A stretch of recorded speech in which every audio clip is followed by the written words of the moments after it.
K&N have the best air filters in the world, and they're always at SEMA. And for 2010, they have a fantastic booth down here, but they also are represented all throughout the show. So let's go and take a look through SEMA for 2010 and find out which cars are sporting K&N products.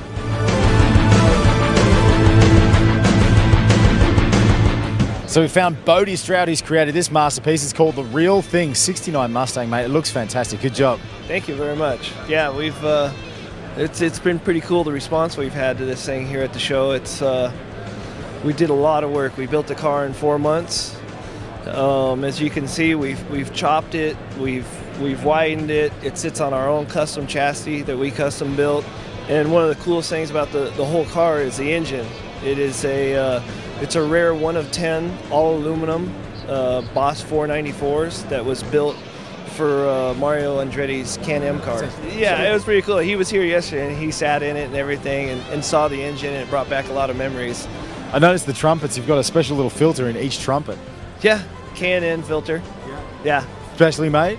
Specially made. From what I understand, it's only the second set they've made. So You've only recently just finished this car, haven't you? Very recently. We were actually putting on nuts and bolts as we were putting it in the trailer.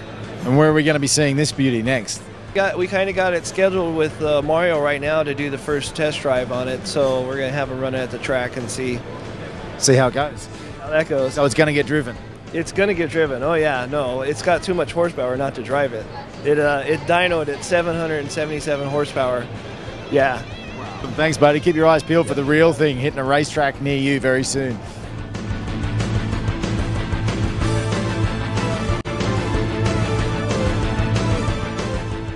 So we found ourselves over at the GM booth now with Tommy Z from Revolution Styling, who's created an award-winning Camaro. You won the Gran Turismo Award. Yeah, I can't believe we got best. We tied for first place for the best domestic vehicle here. Out of all the cars here, to be chosen just to be involved in that thing, we're super excited. Super excited, yeah. Well, it's a sick car, and it's been pulling in a massive crowd to come and check it out.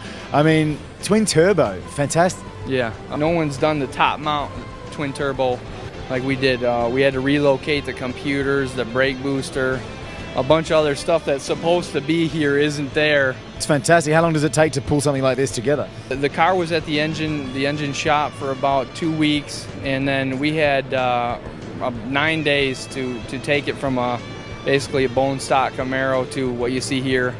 And I can't believe we made it, but with 8 guys and a whole bunch of Monster Energy drink, we pulled it off, you know.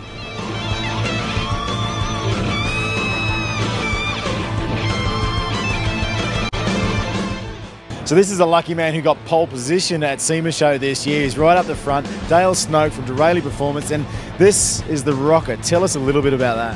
It's a 1964 Mercury Comet Caliente.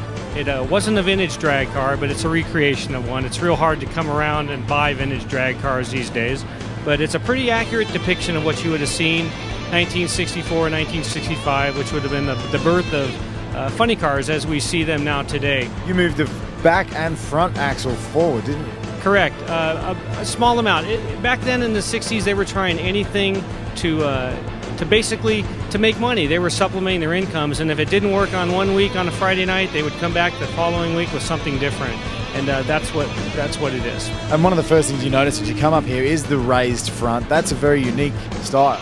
It is, and it didn't work for that long. They only tried it for a couple of years, and they realized again that as the engines were producing more horsepower and they were introducing nitromethane, that it wasn't a good idea. Air started getting underneath those cars, and they started crashing. So they started lowering the front ends down and stretching the noses.